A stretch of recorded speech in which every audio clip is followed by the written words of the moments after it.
ஆண்டவராக இயேசு கிறிஸ்துவின் நாமத்தில் என் அன்பின் வாழ்த்துக்கள். இந்த காலைவேளையிலையும் உங்களை சந்திப்பதில் நான் மகிழ்ச்சி அடைகிறேன். இன்றைக்கு நம்முடைய தியானத்திற்காக நாம் தெரிந்து கொள்கிற வேத வசனம் யோவான் எழுதின சுவிசேஷம் 21 அதிகாரம் 15 வசனம்.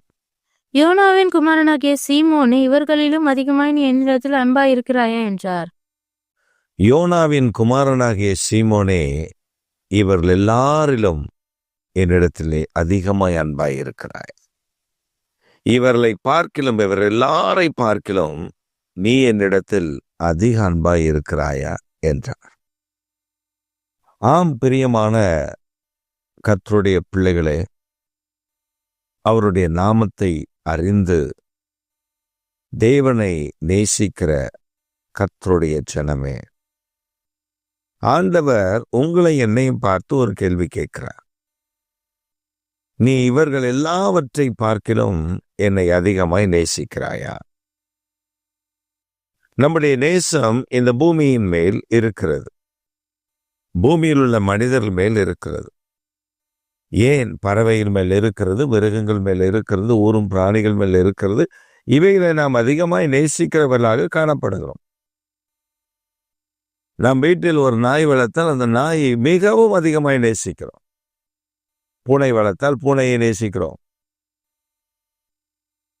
பறவைகளை வளர்த்தால் பறவைகளை அதிகமாய் நேசிக்கிறோம். நம்முடைய நேசம் அவைகள் மேல் இருக்கிறது. அவைகளுக்கு ஒரு சிறு பழுது வரக்கூடாது, அவைகளுக்கு சிறு குறைவு வரக்கூடாது என்றெல்லாம் நாம் கவனமாய் இருக்கிறோம்.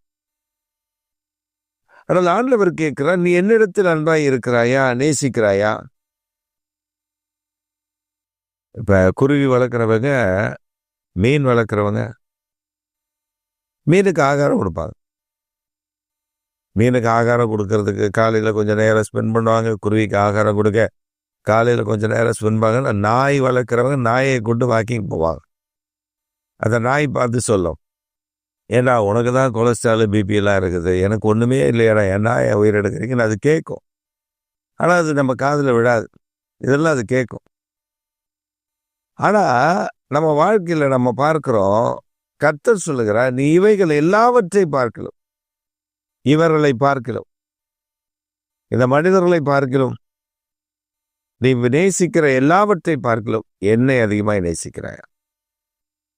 நான் உடனே சொல்லுவோம், ஆண்டவரே, நான் உண்மை அதிகமாக நேசிக்கிறேன், நான் உண்மை தேடுகிறேன், நான் உண்மை வாழ்த்துக்கிறேன். அப்போ நான் என்னை நேசிக்கிறேன்னா என் ஆட்டுக்குட்டிகளை மேய், என் ஆடுகளை மேய். நாம் ஆண்டவருடைய நாமத்தினாலே நேசிக்கிறோம் என்று சொல்லுகிறோம். ஆனால் அந்த நேசம் எப்படிப்பட்டது? அந்த நேசம் ஆண்டவர் மேல் வைத்திருக்கிற அன்பு, அது கனி கொடுக்கிற கிரியை செய்கிற அன்பா இருக்கணும். இது நம்ம இடத்துல இருக்கிறதா? இல்லையே. மற்றவர்களை பார்க்கும் பொழுது நமக்கு பொறாமை அடைகிறோம். அவர்கள் உடைகளை, அவர்களுடைய அந்தஸ்தை, வசதி வாய்ப்புகளை உடனே நாம் we are comparing others with us. நம்மோடு கூட மற்றவர்களை கம்பேர் பண்ணி கொண்டே இருக்கிறோம். நானும் நல்லா தான் ஜெபிக்கிறேன், நானும் ஆண்டவரே உமக்கு உண்மையாக தான் இருக்கிறேன், அவங்க வாழ்க்கை நல்லா இருக்கு, என் வாழ்க்கை நல்லா இல்லை. we are comparing with others. ஆனால் ஆண்டவர் சொல்ல, இவைகளை காட்டிலும் நீ என்ன அதிகமாக நேசிக்கிறியா? நீ நேசிக்கிறியாப்பா அப்படின்னு கேட்குறாரு. நம்ம என்ன சொல்கிறோம்? நேசிக்கிறேன்னு சொல்கிறோமா? இல்லையே. நம்ம ஆண்டவரே என்ன சொல்கிறோம்? ஆண்டவரே உம்மைத்தான். நம்ம பாட்டெல்லாம் பாடுவோம், நேசிக்கிறேன் உம்மைத்தானே ஐயா, உம்மைத்தானே ஏசையா. உடனே ஆண்டவர் சொல்றார், வாடா வா, சொல்லு, என்னதான் நேசிக்கிறியா? ஒரு சமயம் ஒரு தேவாலயத்தின் வாசலில் கிழிந்த உடையோடு கூட, கிழிந்து போன உடையோடு ஒரு பிச்சைக்காரர் அமர்ந்திருக்கிறார். அந்த பிச்சைக்காரர் ஆலயத்துக்குள்ள போய் ஒரு சேர்ல, பின்பாக இருக்கிற ஒரு சேர்ல போய் அமர்கிறார். உடனே இந்த ஆலயத்தினுடைய மூப்பர், அந்த ஆலயத்தில் மூப்பராக இருக்கக்கூடியவர் வருகிறார். உன்னை யார் உள்ளே விட்டது? நீ எல்லாம் உள்ளே வரக்கூடாது, போப்பா, வெளியில் போ, இங்கே உள்ளே வரக்கூடாது, வெளில போய் உட்கார. பிச்சைக்காரெல்லாம் உள்ள அலோடு கிடையாது. ஆண்டவர் ஆராதிக்கிற இடத்துல இப்படியா வர்றது? போவில்லை, தள்ளிவிட்டார். அந்த மனிதரும் வந்து வெளியே உட்கார்ந்து விட்டார். அந்த வயதான மனிதர், கிழிஞ்ச பிச்சைக்காரர் வந்து உட்கார்ந்து விட்டார். அந்த சமயம் பார்த்து அந்த ஆராதனை துவங்க ஆரம்பித்து விட்டது. ஆராதனை துவங்குகிறது. அவன் கண்ணீரோடு அமர்ந்து கொண்டிருக்கிறான்.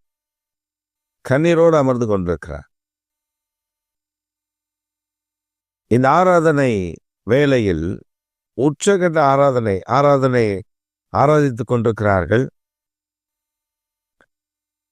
அப்பொழுது அந்த பிச்சைக்காரர் எழும்பி உள்ளே போகிறார். அவரை தடுக்க வருகிறார்கள். அப்பொழுது கை அமர்த்திவிட்டு தன் உடைகளை, மேலே போட்டிருந்த உடைகளை கழற்றி கீழே வைக்கிறார். உள்ளே அவர் அந்த சபையினுடைய போதகர் அவர்தான். அவரை பார்த்தோன்னே ஐயா ஐயா என்று கையை காந்துட்டு அவர் உள்ளே போய்விட்டார். போய் இப்பொழுது பிரசங்க பீடத்தில் என்று பிரசங்கிக்கிறார். அவர் சொல்லுகிறார், யோனாவின் குமாரனாகிய சீமோனே, நீ எல்லாவற்றை காட்டிலும் என்னை அதிகமாக நேசிக்கிறாயா என்று இயேசு கேட்டார். நாமும் ஐயோ ஆண்டவரை நான் நேசிக்கிறேன் என்று சொல்லுகிறோம். ஆனால் இயேசு இந்த ஏழை பிச்சைக்காரனை போல நான் வேடமிட்டு வந்ததுக்கு காரணம் உங்கள் நேசம் எப்படி இருக்கிறது என்று பார்ப்பதற்கு. இந்த பிச்சைக்காரனை கூட உள்ளே உட்கார வைக்க உங்களுக்கு மனமில்லை. இந்த பிச்சைக்காரனை வந்தவனை கூட விரட்டி அடிக்கிற நிலையில் இருக்கிறீர்கள். உங்கள் இருதயம் எப்படிப்பட்டது? உங்கள் இருதயம் வேதனைக்குரியது. பஸ்ஸில் போகிறோம், ஒரு அடுக்குடை அணிந்தவனாய் இருந்தாலும் நான் போக வேண்டிய இடத்திற்கு நான் போய் சேர வேண்டும் என்று அட்ஜஸ்ட் பண்ணி போய்விடுகிறோம். தீட்டு தெளித்து அவனை இறக்கி விடுவதில்லை. ஒரு ஹோட்டல்ல போகிறோம், பசியோடு போகிறோம், அங்கே யார் சமைக்கிறார்கள் என்றெல்லாம் பார்ப்பதில்லை. பசி ஆறினால் போதும் என்று நாம் பசி ஆறுகிறோம். ஆனால் ஒரு ஆலயத்துக்குள் வரும் பொழுது மிடுக்கான உணையடித்தவர்களை மாத்திரம் முன்னிறுத்தி அவர்கள் அருகில் நாம் உட்கார்கிறோம். அந்த போதகர் சொன்ன ஒரு காரியம் பெரிய வேதனைக்குரியதாக இருந்தது. அவர் சொன்னார், நீங்கள் என்னை தள்ளிவிட்டீர்கள். நான் வெளியே அமர்ந்திருந்த பொழுது ஒருவர் வந்தார். அவர் என் அருகில் வந்து உட்கார்ந்தார். நான் கேட்டேன், என்னையா நீங்கள் உள்ளே போக வேண்டியதுதானே என்று. அவர் சொன்னார், என்னை எத்தனையோ காலங்களுக்கு முன்பே என்னை வெளியே தள்ளிவிட்டார்கள் இவர்கள். உன்னை இப்பொழுதுதான் தள்ளியிருக்கிறார்கள். நான் தான் இயேசு, என்னை எப்பொழுதே தள்ளிவிட்டார், நான் வெளியே தானே இருக்கிறேன் என்று சொன்னார். எத்தனை வேதனை! நாம் சொல்லுகிறோம், நேசிக்கிறோம், ஆண்டவரை ஆராதிக்கிறோம், மகிமைப்படுத்துகிறோம், துதிக்கிறோம், பெரிய இயேசுவின் படத்தை மாட்டி வைத்துக் கொள்ளுவோம் அவர் உள்ளே இருப்பதை போல. ஆனால் கண்ட குப்பைகள் உள்ளே இருக்கும். பெரிய வேதாகமத்தை நெஞ்சோடு அணைத்து கொண்டு நடப்போம். நாம் நடக்கிற நடையே ஐயோ அப்பா அப்படி இருக்கும். மற்ற விசுவாசிகளை பார்த்தா ஸ்தோத்திரம் சொல்ல தெரியாது, சொன்னால் முத்து கொட்டி போய்விடும். ஆனால் கர்த்தர் உங்களை பார்த்துதான் கேட்கிறேன், நேசிக்கிறாயா? நேசித்தாலே நாடுகளை, நாட்டுக்குட்டிகளை மேய்ப்பாயாக. இந்த ஏழைக்கு இறங்குறவன் எனக்கு இறங்குகிறான் என்று சொல்லப்பட்டிருக்கிறதே. நாம் எப்படிப்பட்ட வாழ்க்கை வாழ்ந்து கொண்டிருக்கிறோம்?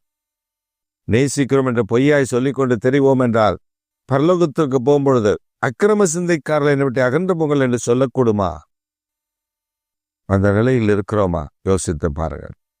நாம் தேவனை நேசிக்கிறது உண்மையானால் அவர் பின்பற்றி நடந்து சென்ற, அவர் பின் சென்ற பாதையில் நடப்போம், மற்றவர்களையும் நேசிப்போம். அதற்காக ஒரு ஆண் ஏதோ ஒரு ஊழியக்காரர் பேசிவிட்டா, யூடியூப்ல வந்து விட்டது என்று சொல்லி ஒரு பெண்ணை போய் நேசித்துக் கொண்டிருக்காதே. இன்னும் உன் நிலைமை மோசமாகிவிடும். நேசம், தேவனுடைய அன்பு சகல ஜனங்களுக்கு மேல் நீ வைத்திருக்கிறதை பார்க்கிலும் இந்த அன்பு இயேசுவின் மேல் இருக்க வேண்டும், ஆண்டவர் மேல் இருக்க வேண்டும். அந்த அன்புதான் ஜனங்களை நல்வழி நடத்தும். முதலாவது அவரை நேசியுங்கள், அவர் உங்களை வழி நடத்துவார். இந்த காலவில் அந்த ஒப்பு கொடுத்தலோடு கூட அவர் முகத்தை தேடுங்கள், அவர் பெரிய காரியங்கள் உங்களுக்கு செய்வார். ஆமென்.